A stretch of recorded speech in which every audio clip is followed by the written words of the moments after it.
Today's conversation is going to be around fitness training, why I do it, how I got started, what keeps me motivated to keep doing it. And hopefully, you're going to be able to take something so that you can implement it into your own life.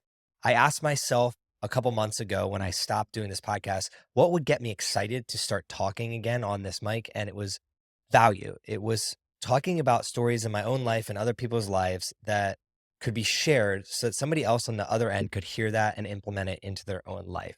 And when it comes to athletic training, I've been an athlete my entire life since I could walk. I've been in and out of the gym for 15 plus years. Over half my life has been consumed by lifting weights and training in a way that helps me be a better athlete, a better human being. And part of that time has also been spent with a whoop or a ring, watches that have helped me understand sleep, recovery. I'm really invested in blood work and other things that I'm going to be sharing on this podcast, but not necessarily this episode today. It's going to be just about training, but things that I want to share because I know that they could be helpful for somebody else out there and they could share them with the world and hopefully improve their own lives, their community, and the world as a whole. So we're going to start with how I got started in the first place with my training. I was actually scared to go to the gym. Could you believe that? I asked ChatGPT the other day to roast me, my social media, and half the roast was about me having my shirt off and essentially being confident to showcase myself. That wasn't always the case. I was a scrawny 13, 14, 15-year-old boy. And even when I was a senior in high school, I was still wearing the highest or the largest children's clothes, and I was really insecure, and this made me hold in a lot of my feelings, and I would get sick a lot of the time, and I really just was not secure in my own body. So much to the so much so that I was scared to go to the gym. I didn't want to go to the gym. I didn't want to get made fun of. So anybody else out there that is in that part of their journey right now, maybe they're trying to lose weight, maybe they're trying to gain strength, whatever it is, I understand that feeling. And I haven't done a good job over the years communicating that.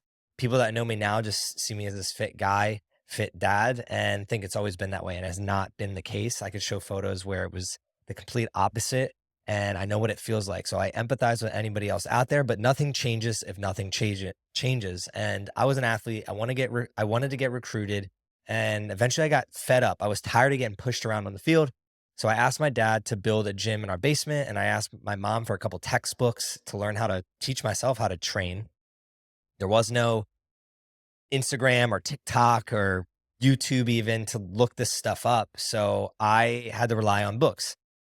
Started lifting in my basement for a couple months and then eventually got the confidence to go to the local YMCA. And within the first week of going to the YMCA, I knew I had made the mistake of not coming there sooner.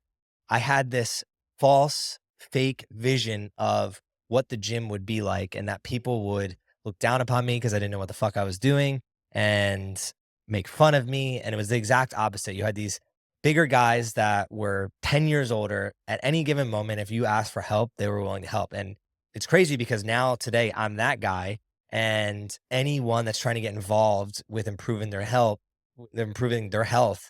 I would love to help them get to that next step if they're unsure of themselves. And that's what happened to me. So it set this precedence that this space is safe.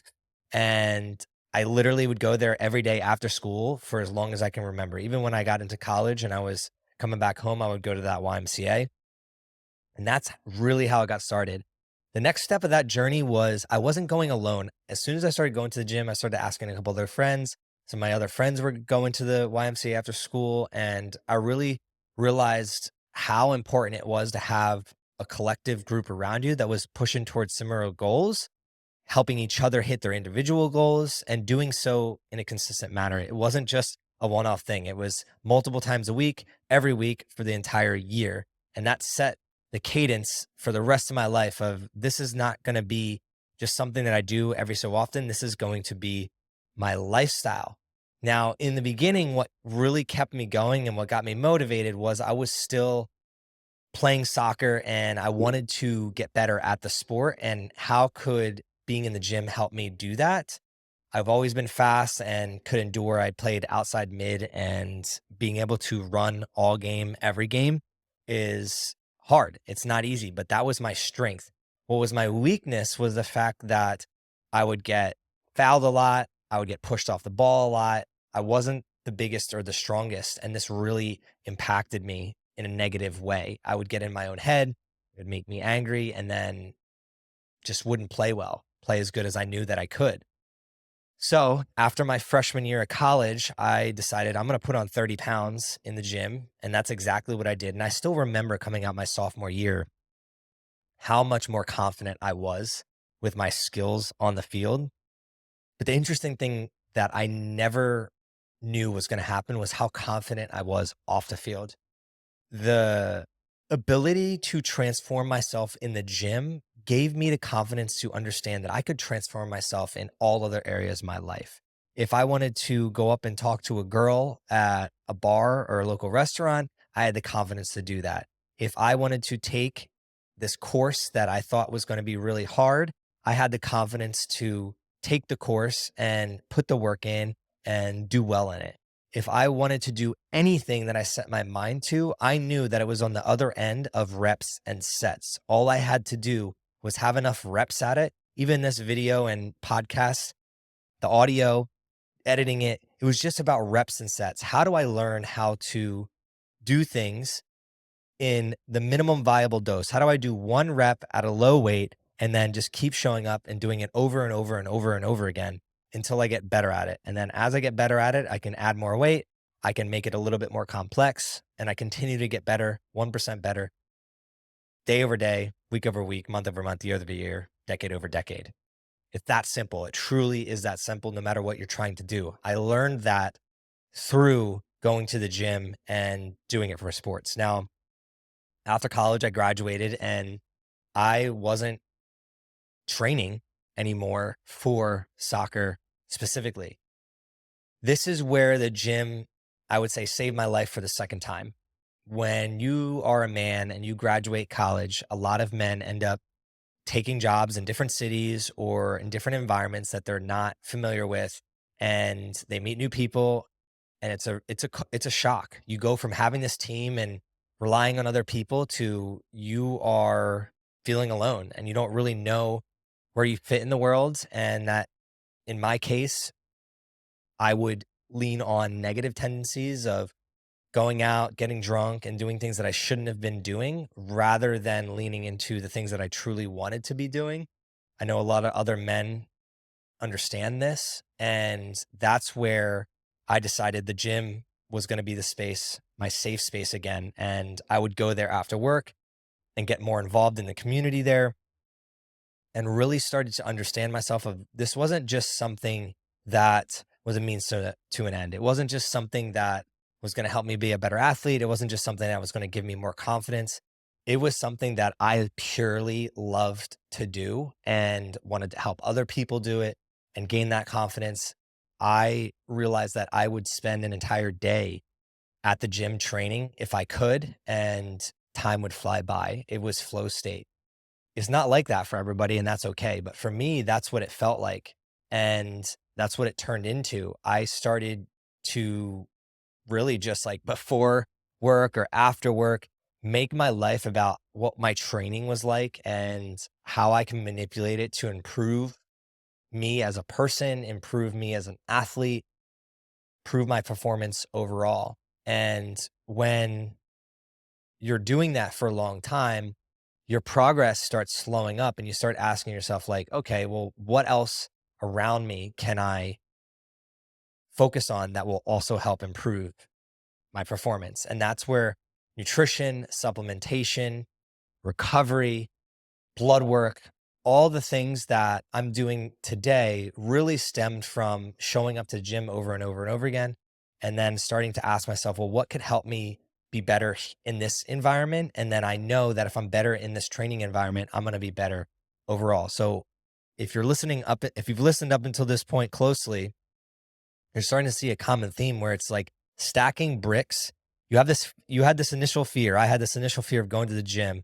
So then I just do the lowest dosage of that. I get some weights in my basement. Like what's the lowest frequency you can have is really just body weight. Start doing that. Get better at that. Set a 30-day goal, set a 60-day goal, set a 90-day goal. Then build off of that confidence. What's the next brick? Maybe it's like after the 90-day or 70, let's go 75 hard. Maybe do 75 hard. And then what's the next thing? Maybe you train for a race. Maybe you join a community. Maybe you go to a CrossFit gym. What's that next dosage that you could go to and level up to? You don't have to go 0 to 180 real quick. That's not how I did it. That's not how the majority of the successful people you see out there in every aspect of their life, they did not go 0 to 180. They went 0, 1, 2. Maybe they skipped a few in between, but the reality is they stacked brick after brick after brick. That's where we end up here today. I've stacked bricks. I've done the races. I pretty much got to a peak level of fitness as a father, a husband, a businessman. I'm still going and I'm still challenging myself. This August, I'm doing 5 miles a day, every day. After that, I'm going to figure out a new challenge to take on. Why the hell do I keep doing it? 2 reasons, 2 main reasons. There's a lot of reasons why I keep doing it, but there's 2 main reasons. One, I would die if I didn't. Like, if I sit on the couch and I don't move that day, I feel inadequate as a human being. I feel miserable. You get to a point that it just becomes who you are, and you can't imagine your life not having some type of movement and exercise in your life every day. It's something I think about every day. It's one of the things I look forward to. I'm literally going to go to the gym after this. You become a part of it. It becomes a piece of you. And that stems from consistently. You are what you consistently do. And what you consistently do is who you are. And no matter where you're at in your journey, it might seem so hard to get there. But this is where I want to tell you that it doesn't have to look the same way as everyone else. It could be jujitsu. It could be ballet. It could be gymnastics. It could be rollerblading. Some form of movement is your training. It could be anything that just gets your body in that flow state that doesn't revolve sitting on your couch and clicking on that Netflix. Like, go move your body. It can look a million different ways. You get that choice. You get that option. The second reason I keep doing it is I mentioned how I would die if I didn't do it. The second part of that is the truth. I was sick my whole life, and the gym and looking at my nutrition and doing my blood work and getting IVs and focusing on my performance as a human being increases not only my lifespan, but it's going to increase my health span, how I feel. I love the way that I feel now, and I never want to go backwards. So I'm consistently looking at ways to tweak what I'm doing and getting the feedback that I need to understand what impacts me negatively and positively, and then doubling down on the positive so that for the rest of my life, I do feel great. Now, I know that there's going to be bad days, and a lot of my training is in preparation to the bad days so I can overcome them. But for the majority, I have great days, and I don't want to lose that. And that's something that I want to inspire you to chase, is to go after your great day. Like, what's your perfect day? And how does movement, exercise, nutrition fit inside that?